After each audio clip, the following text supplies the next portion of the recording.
जीवन की अनुकूल परिस्थितियों में भी भगवान का स्मरण नहीं छोड़ा। देखो, हमारे जीवन की दो चीज़ों में परीक्षा बहुत अधिक होती है। जब सब कुछ हमारे जीवन में अनुकूल चल रहा हो, सुख चल रहा हो, अच्छा चल रहा हो, उस समय हमारे चरित्र की परीक्षा होती है।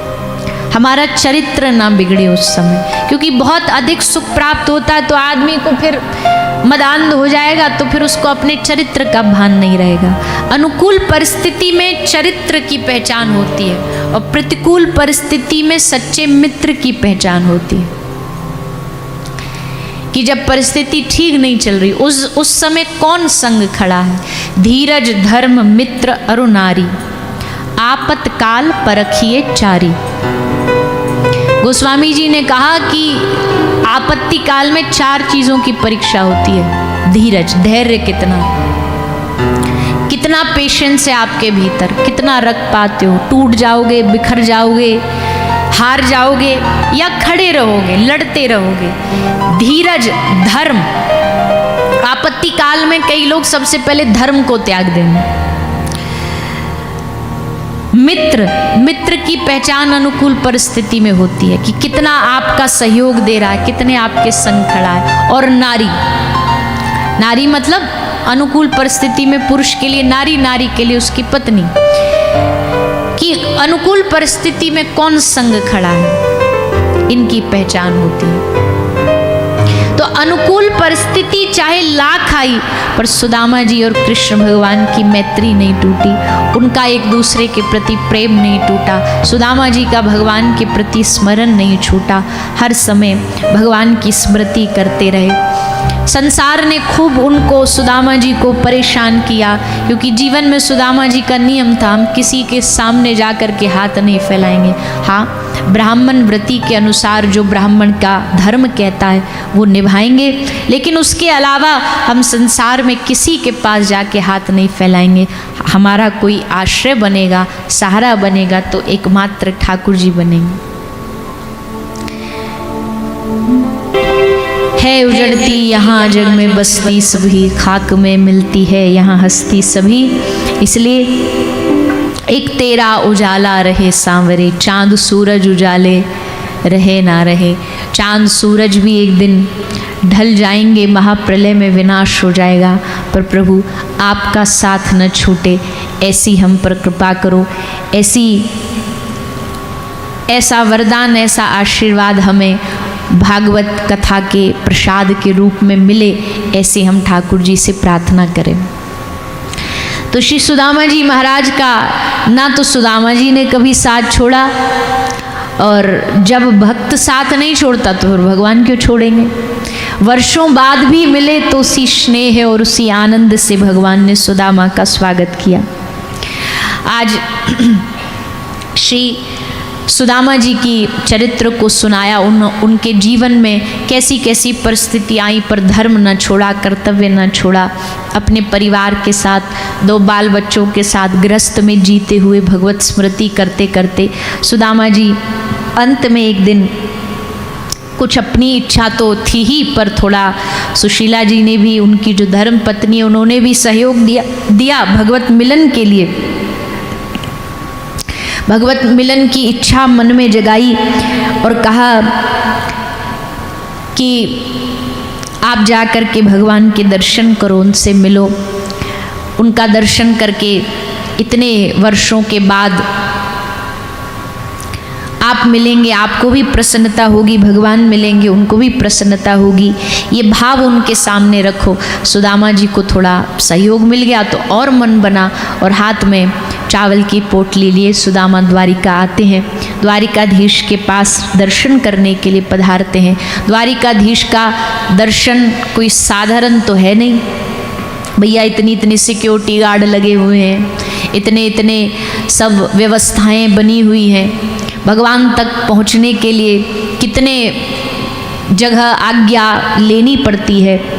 पर हाँ, भगवान के द्वार पर एक विशेष बात यह है कि भगवान के द्वार पर स्पेशल इंस्ट्रक्शन भगवान के हैं कि कोई ब्राह्मण आए, कोई महापुरुष जैसा, वैष्णव जैसा दिखने वाला आए तो उसे रोकना नहीं, रोकोगे तो उससे पहले भी एक बार भगवान के द्वारपाल जय विजय ने रोका था सनकादि ऋषि को, तो उसका परिणाम देखो, 3 जन्म बिगड़ गए, 3 जन्मों तक दैत्य बनना पड़ा। भगवान के द्वार पर कोई भक्त वैष्णव आए तो उसे रोकने का हमारा क्या अधिकार है। तो इसलिए थोड़ा सब द्वारपालों को पहले से ही पता था कि यहाँ सबका सम्मान करना है, इसलिए सुदामा जी को अपमानित तो नहीं किया, पर हाँ प्रतीक्षा करने के लिए निवेदन जरूर किया, क्योंकि प्रभु आप जानते हैं भगवान के मिलन का समय होता है, पर आप भी आए हैं इतनी दूर से, आपको भी खाली हाथ नहीं जाने दे सकते। हम ठाकुर जी से प्रभु से निवेदन करने जाते हैं। द्वारपालों ने निवेदन किया और भगवान निवेदन क्या, भगवान तो इंतजार में ही बैठे थे, प्रतीक्षा में बैठे थे सुदामा की। आज जब सूचना मिली सुदामा आ गया, भक्तवत्सल भगवान वहाँ दौड़े दौड़े भागे भागे आए, सुदामा को गले से लगा के उनका स्वागत सत्कार किया। सारी प्रजा देखती रह गई, आंखें खुली की खुली रह गई कि भैया सचमुच हमारा स्वामी जग से निराला है। दुनिया में जरा भी वैभवता आती है, प्रतिष्ठा आती है तो आदमी सिंहासन से नीचे नहीं उतरता, लेकिन यहाँ वो नंगे पांव दौड़ा आया, वो भी किसके लिए? एक व्यक्ति जिसके शरीर पे ठीक ठाक ढंग के कपड़ा भी नहीं थे, उस व्यक्ति के लिए हमारे नाथ आए हैं दौड़े दौड़े। सब आनंदित हो गए, सबने मन ही मन सुदामा जी को प्रणाम किया और सबके मन के भाव एक ही बार में लेके ठाकुर जी ने प्रणाम कर दिया। भगवान ने प्रणाम किया मतलब समग्र ब्रह्मांड सुदामा के चरणों में आकर के न्यौछावर हो गया। सारा ब्रह्मांड का सुख आकर के चरणों में न्यौछावर हो गया। खूब आनंदित हुए, दोनों का मिलन हुआ, आंखों से अश्रु भी बहे, भाव पूछे, सब जीवन कैसा चल रहा है, क्या है, परिवार कैसा चल रहा है, आपस में वार्तालाप हुई बहुत समय तक। भगवान ने खूब बढ़िया उनको स्नान करा के वस्त्राभूषण करके अद्भुत सेवा करी। और फिर भक्त वांछा कल्पतरु भगवान जान गए कि सुदामा हमारे लिए भेंट तो लेकर के आया है, पर थोड़ा संकुचित हो रहा है कि भेंट में कोई माल लाते तो हक से देते, पर अब बताओ सूखे चावल तंदूर लेकर के आए, भगवान भी क्या बोलेंगे। अच्छा भगवान बोलेंगे न बोलेंगे पता नहीं, पर उनके आसपास जो उनके द्वारपाल खड़े हैं और ये जो 16,000 रानियां खड़ी हैं, ये क्या सोचेंगी बताओ। इतना पक्का यार, इतना पक्का मित्र, और लाने में भी क्या लाया, चावल। तो सबको देख करके सुदामा जी संकुचित हुए, पर भगवान ने उनका संकोच दूर करते हुए स्वयं हाथ आगे बढ़ा के तंदुल की पोटली को कांक बगल से छीन करके उसको खोल करके उसके प्रसाद को ग्रहण किया और सुदामा जी पर कृपा करी। सुदामा वैभव लेने तो नहीं आए थे, पर भैया देखो एसी के पास बैठोगे तो बिना मांगे ठंडक तो मिल ही जाएगी। वैसे ही प्रभु भी उनके नज़दीक जो जाता है वैभव मांगता नहीं है भक्त, पर भगवान कोई कमी थोड़ी ना छोड़ते हैं। भगवान का सहज स्वभाव है कृपा करना, वो किसी न किसी रूप में कृपा करते ही है। इसलिए सुदामा को वैभव भी मिला और भक्ति भी मिली। ये दोनों चीज़ें एक साथ मिलना थोड़ा मुश्किल है, क्योंकि वैभव आता तो अभिमान आता, अभिमान आता तो भक्ति नष्ट हो जाती है। पर सुदामा जी ने कभी वो आने नहीं दिया। जब सुदामा जी अपने गांव पहुँचे तो उस वैभव को देखे आंखें फटी की फटी रह गई कि ये सब क्या है प्रभु, ये आपने, हम ये सब मांगने थोड़ी गए थे। भगवान ने कहा हाँ, तुमने ना मांगा, मेरी इच्छा है देने की। तुम न मांगो वो अलग बात है, पर मैं क्या दूँ न दूँ वो मेरी इच्छा है। चलो प्रभु आपने दे दिया, पर अब पूरा जीवन तो झोंपड़ी में निकल गया। पूरा जीवन तो हमने मांग मांग करके, भिक्षा मांग करके खाए, और अब आप कहते हो महलों में रहो। तो प्रभु हमें ना यहाँ नींद आएगी, ना हमारा भजन होगा, ना हमारा मन उस तरफ लगेगा, इसलिए हमारा वही जीवन ठीक है। हाँ, परिवार, पत्नी, बच्चे, इनने जरूर हमारे कारण जीवन में बहुत कष्ट सहा, कभी एक शब्द न बोले, बाल बच्चे भूखे सो जाते थे। सुशीला उनको गोद में लेकर के लोरी गा गा के भूखा सुला देती थी। आज ये वैभव इनको प्राप्त हुआ, ये आपकी कृपा है। पर सुदामा तो वैसे ही रहेगा जैसा पहले था। सुदामा जी ने अपने जीवन में कोई बदलाव नहीं किया, एक झोपड़ी बना करके उसी में भजन किया और उसी निष्काम भक्ति के साथ भगवान को प्राप्त कर लिया। ऐसे भगवान के परम लाडले परमोपासक श्री सुदामा जी महाराज की दिव्य प्रसंग को श्री सुखदेव जी ने श्रवण कराया। भैया देखो, सुदामा जी की भक्ति निष्काम भक्ति है। हम भी आप सबसे प्रार्थना करते हैं, सकामता छोड़ के भगवान के निष्काम भक्त बनो। चाह नहीं, भगवान से चाह नहीं। जैसे सुदामा जी गए ना, मिलने गए, अब उसके बदले में भगवान दे दे तो दे दे, ना दे तो ना दे, वो भी उनकी इच्छा है। ऐसी निष्काम भक्ति ठाकुर जी को प्रिय है। ऐसी निष्काम हम भक्त बने, ऐसी प्रार्थना करते हुए आगे श्री ठाकुर जी द्वारिकाधीश भगवान का अब लीला संवरण का समय आया। भगवान ने अपनी लीला को धीरे धीरे धीरे करके समेटते हुए अब उसको आगे बढ़ाया। प्रभास क्षेत्र में भगवान विराजमान थे, उद्धव जी को उपदेश दे रहे थे। भागवत जी में अपने स्वरूप की स्थापना करी।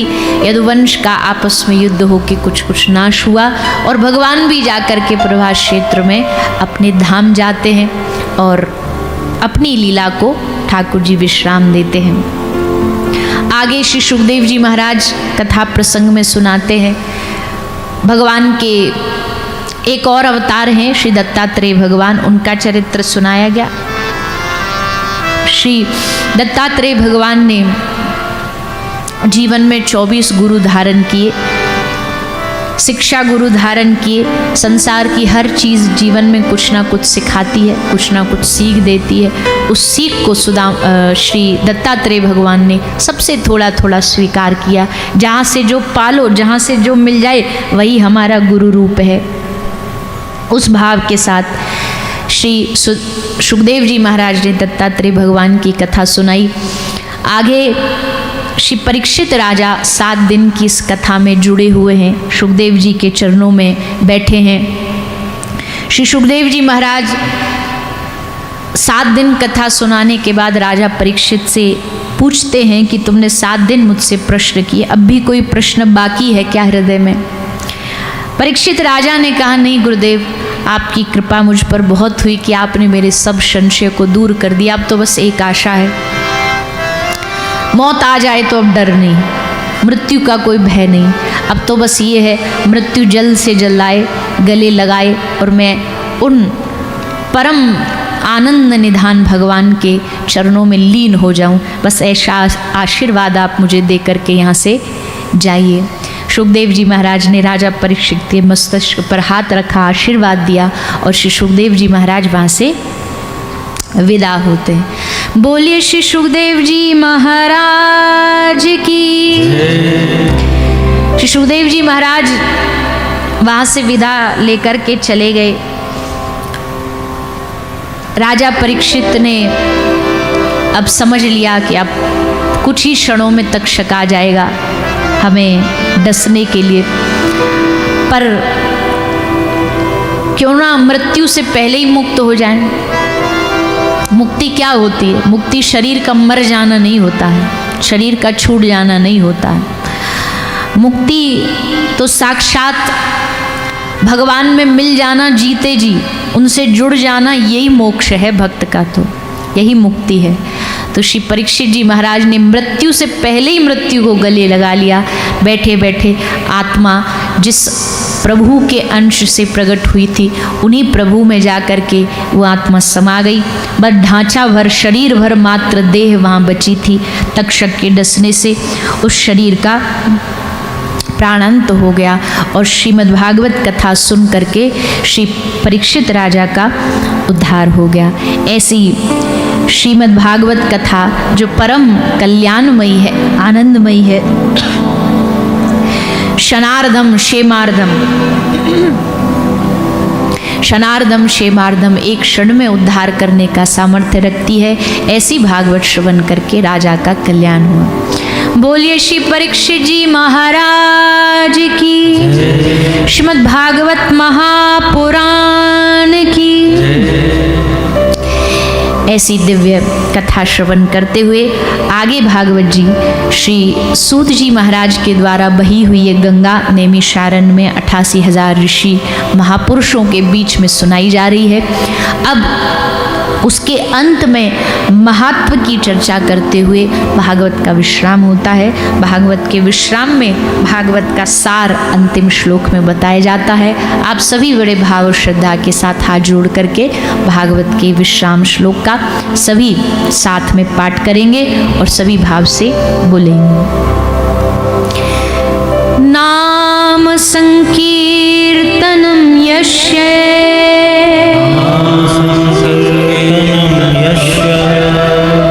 नाम संकीर्तनम यस्य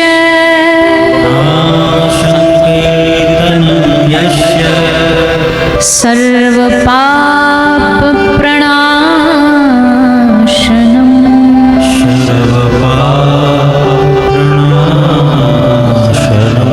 सर्व पाप प्रणाशनम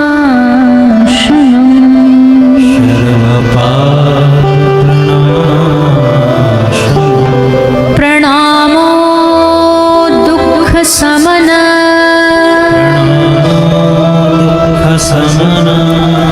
प्रणामो दुःख समन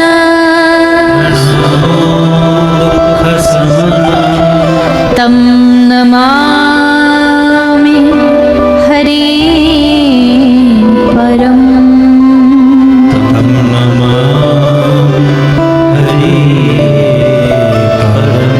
तम नमामि हरि परम।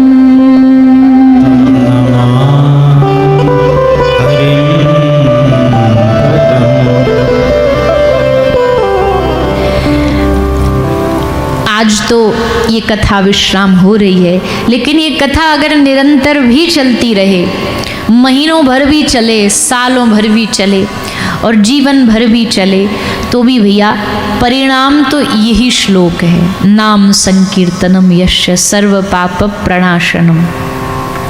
विषय ये नहीं है कि डॉक्टर दवाई कितनी जोरदार वाली देता है, असरदार देता है। बात यह है कि उस दवाई को अंदर लिया किसने। बहुत बढ़िया पैकेजिंग में परोस करके अगर अच्छी पैकेट में दवाई दे दी जाए तो क्या केवल उसको रखने मात्र से रोग ठीक हो जाएगा? रखने से नहीं होगा। पैकेजिंग बढ़िया हो जाने से ये फर्क नहीं पड़ता कि वो उपहार कितना बेहतर है। इसलिए 7 दिन की ये कथा निरंतर भी चलती रहे तो उसके बाद भी भैया करना तो हमको स्वयं को पड़ेगा। और क्या करना पड़ेगा? नाम संकीर्तनम यस्य सर्व पाप प्रणाशनम। नाम संकीर्तन के द्वारा कलिकाल में, कलयुग में भगवत प्राप्ति का साधन बताया गया है। केवल नाम संकीर्तन। साधन तो बहुत है, उपाय तो बहुत हैं, पर उन उपायों में कहीं उलझना है, कहीं सुलझना है, कहीं बहना है। पर जैसा गोस्वामी जी ने कह दिया ना कि मोह को तो राम नाम को कल्प तरु, कली कल्याण फरो, भरोसो जेहे दूसरों सो करो। किसी को दूसरे कोई साधन अच्छे लगते हैं तो करो, पर हमको तो भैया शास्त्रों ने एक ही बात बताई है कि जीवन में एक ही कलयुग का साधन है हरिनाम। एक ही जीवन में कलयुग का साधन है नाम संकीर्तन। उस नाम संकीर्तन से ही कलयुग में भगवान की प्रसन्नता जल्दी प्राप्त होती है। और इस सहज सरल साधन को हर कोई कर सकता है। बच्चा भी नाम संकीर्तन कर सकता है, बड़े भी कर सकते हैं, बूढ़े भी कर सकते हैं। इसलिए आज इस कथा के विश्राम दिवस में हम आप सबसे प्रार्थना निवेदन करते हैं, आज इस कथा से संकल्प लेके जाइए। जो कुछ भी अभी तक जीवन में जिनने कुछ किया नहीं है, जो नाम मंत्र कोई जाप करते नहीं है, आज कथा में यही संकल्प लेकर के आप जाइए कि हम भागवत जी सुनने के बाद आज से ही एक माला रोज इस कथा के फल के रूप में अपने घर में, अपने जीवन में रोज करना आरंभ करेंगे। और ये कोई संकल्प ऐसा भी नहीं, बड़े लोग ना बड़े घबराते हैं, नहीं कोई हम छोटी छोटी बात ऐसा बता दे भैया एकादशी कर लो, बोले किसी दिन छूट गई तो, अरे उसके चक्कर में क्या शुरू ही नहीं करोगे? वहाँ ये नियम बना लो, वहाँ जाना है, बोले छूट गई तो बहुत ज़्यादा ऐसे घबरा करके भयभीत हो करके कोई नियम ना लो। कभी छूट भी गया तो भगवान जानते हैं भैया बड़ा मेहनती है, छूट गई होगी किसी कारण से, बड़ा बिजी आदमी है, बिजी प्राणी है, कोई और काम में लगा हुआ, क्षमा मांग लो, दूसरे दिन डबल कर लो। पर इसके कारण डर के मारे ये नहीं कि हम करेंगे ही नहीं शुरू। इसलिए आप सब यहाँ से आज संकल्प लेकर के जाइए, जो पूर्ववत अपने जीवन में ध्यान दीजिएगा। हम भजन करने के लिए बार बार कहते, भजन का मतलब क्या, करोगे क्या, शुरुआत कहाँ से करोगे? शुरुआत यहीं से होगी, एक माला रोज करो। गुरु धारण करे हुए जिन्होंने गुरु मंत्र का जाप करो। जो बेचारे अभी तक कंफ्यूज हैं, पता नहीं है क्या करे क्या ना करे, तो वो हरे कृष्ण कृष्ण कृष्ण हरे हरे, हरे राम राम राम हरे हरे, ये सर्व मंत्र है, सर्व विदित मंत्र है। इसको कोई भी कहीं भी कैसे भी कभी भी ले सकता है। तो इस मंत्र की 108 मनके की जो माला है तुलसी की, उस पर एक मंत्र हर रोज माला आप जाप करो। ये भी ना घबराना कि टाइम टेबल फिक्स है कि 4 बज गए, 4 से अगर 1 सेकंड भी फालतू हो गया तो हम भस्म हो जाएंगे। लोग बड़े भगवान के नाम पर इतना डरते, पर भगवान डराने का विषय नहीं है, भगवान प्रेम करने का विषय है। तो नियम समय का भी इसमें कुछ नहीं है। नियम हम तो कहते हैं, आप आसन का भी नियम न बना पाओ तो भी घबराहट की बात नहीं है। हमारे तो भैया अब क्या बताएं, बहाने इतने ना, जैसे वो बचपन में बच्चे पढ़ाई से बचने के बहाने ढूंढते हैं, हम भजन बड़े होके भजन से बचने के बहाने ढूंढते हैं। तो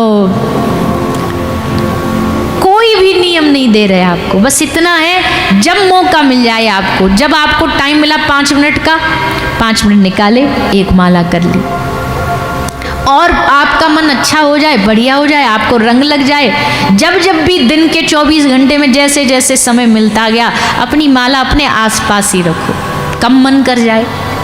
अब माला ही आसपास नहीं रहेगी तो फिर करोगे कैसे, भजोगे कैसे?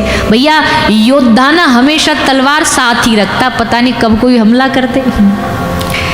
भले ही बॉर्डर पर हमला नहीं हो रहा हो, पर फिर भी आर्मी वालों बंदूक ऐसी धरे बैठा रहता बॉर्डर पे, उसकी जरा भी इधर से उधर नहीं होती, वहीं हाथ रख करके बैठा रहेगा। पुलिस वाले की यहाँ जेब में बंदूक जरूर होगी, पता नहीं कब क्या हो जाए। वैसे ही भक्त के पास उस 24 घंटे उसकी माला जरूर होती है। कई बार हमको तो ऐसा लगता है कि हम कभी नहीं भी करते माला, कोई हमें ऐसा नहीं कि हम बहुत बड़े भजनानंदी हैं, पर हाँ इतना जरूर नियम है, हमारा माला हमारे साथ रहेगी। कथा में आते, बताओ रूम से यहाँ कथा में आए, हमको पता है ना तो हम रास्ते में माला करेंगे ना हम व्यासपीठ पे माला करेंगे, फिर भी माला हमारे साथ रहती है। क्यों नहीं रहेगी? तो एक तो अब शरीर को ऐसी आदत हो जाती है, जैसे किसी को किसी वस्तु की आदत हो जाती है ना, कि वो ना रहे तो आदमी खाली खाली सा लगता है। तो वैसे ही हम चाहे ना भी करें पर ये चाहिए जरूर साथ में। अगर जिस दिन हम बिना माला कथा में आ जाएं तो हमें ऐसे लगेगा आज कुछ लुट गया हमारा, कुछ पता नहीं, कोई श्रृंगार में कमी रह गई, कपड़ों में कमी रह गई, वैसा जैसा फील होता है ना आदमी को, वैसा अनुभव होता है। तो संग रहनी चाहिए, गाड़ी में बैठे हो साथ रखो, कहीं यात्रा पे जा रहे हो साथ रखो, कभी तो मन करेगा, कभी तो हाथ उठेगा उसकी तरफ, और करते रहो तो फिर माला माल ही है, उससे बढ़िया तो कोई बात ही नहीं। तो आप सब एक माला भगवान नाम महामंत्र की जरूर करें, यही आपका भागवत का संकल्प है, यही आपका भागवत का सार है, इसी के द्वारा हमारे जीवन का कल्याण होगा। और भागवत जी ने भी इसी उपदेश के साथ विश्राम लिया है कि नाम संकीर्तनम यश सर्व पाप प्रणाशनम। भगवान का भजन जब भी जैसे भी कोई भी कभी भी कर सकता है। जाट भजो गुजर भजो, भावे भजो अहीर, तुलसी रघुवर नाम में सबका हु को सिर। तुलसीदास जी कहते भगवान के नाम में सबका अधिकार है, सबका हु को सिर। जाट भजो गुजर भजो, चाहे अहीर भजो, चाहे बालक भजो, चाहे बड़ा भजो, सब भजो। इसलिए आज यहाँ से यही संकल्प आप लेकर के जाएं। हम आपको यही प्रसाद दे सकते हैं, और तो हम ना आपको लड्डू देंगे, ना बर्फी देंगे, ना जलेबी देंगे, हम आपको यही प्रसाद दे सकते हैं। आप भगवान का नाम यहाँ से लेकर के जाएं। आशा है कि ये 7 दिन की कथा आपके जीवन में कुछ बदलाव लाएगी, भगवान की स्मृति लाएगी, हम जो खोए हुए हैं हम अपने आप की पहचान कर पाएंगे, भगवान से अपने आप को जोड़ पाएंगे। ऐसी आशा रखते हुए ये 7 दिन एक बार फिर से, भैया ये को बढ़ा दीजिए एकदम, 7 दिन फिर से, थोड़ा कम, 7 दिन फिर से हमको यहाँ नारायणी धाम में आकर के अपनी वाणी को पवित्र करने का अवसर प्राप्त हुआ, ये मौका मिला। आप सब भी दूर दूर से यहाँ पधारे। कुछ, जैसा हमने कहा, कुछ स्थानों की अपनी विशेषताएं होती हैं। वो स्थान स्वयं में भी शुद्ध होता है और आने वाले को भी शुद्ध बना देता है। यहाँ बार बार कथा हो रही है, साक्षात माता विराजमान है, भगवत स्वरूप विराजमान है, तो स्वाभाविक है कि इस भूमि की धन्यता तो अपने आप ही बढ़ गई है। प्रणाम के योग्य यहाँ की माटी, यहाँ की भूमि बन चुकी है। तो इस भूमि में ठाकुर जी हमें अब तक बुलाते रहे, आगे भी बुलाते रहे और हमें ऐसी आप सबके बीच आकर के भगवान की कथा का रसपान कराते रहें, ऐसी हम भागवत जी से प्रार्थना करते हैं।